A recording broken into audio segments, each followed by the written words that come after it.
महादेव मैया भवानी की जय।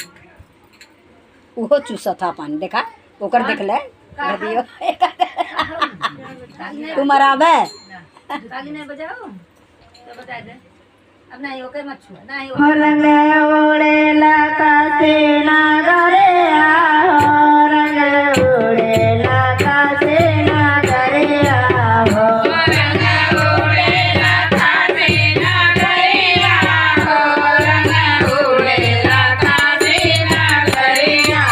हो रंग उड़ेला कासे ना करिया हो रंग उड़ेला कासे ना करिया हो रंग ओड़ेला कासे ना करे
બોલીએ શ્રી મહારાજ